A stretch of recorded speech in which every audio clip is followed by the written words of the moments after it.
ایک دعا ہے بڑی خوبصورت جو کہ قرآن مجید میں ہے، حسبی اللہ لا الہ الا ہو علیہ توکلت وہو رب العرش العظیم۔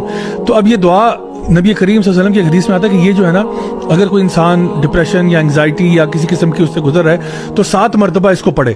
کیا یہ حسبی اللہ، یعنی آپ 4 باتیں کہہ رہے ہو، حسبی اللہ، اللہ میرے لیے کافی ہے نا۔ آپ یہ بات کسی بھی آپ مشکل میں ہو، مصیبت میں ہو، پریشانی میں ہو، ٹینشن میں ہو، say this to yourself، حسبی اللہ، اللہ میرے لیے کافی ہے، believe it، اللہ میرے لیے کافی ہے، لا الہ الا ہو، میں کسی کی عبادت نہیں کرتا سوائے اللہ کے، علیہ توکلت، اور توکل صرف اللہ پر کرتا ہوں، توکلت علیہ نہیں ہے، علیہ توکلت یعنی میں صرف اللہ پر ہی بھروسہ کرتا ہوں۔ کیوں توکل کرتا ہوں اللہ پہ؟ کیوں؟ وہو رب العرش العظیم، کیونکہ پورے عرش عظیم کا مالک اللہ ہے، کائنات کا مالک اللہ ہے، ہر چیز پر کنٹرول اللہ کا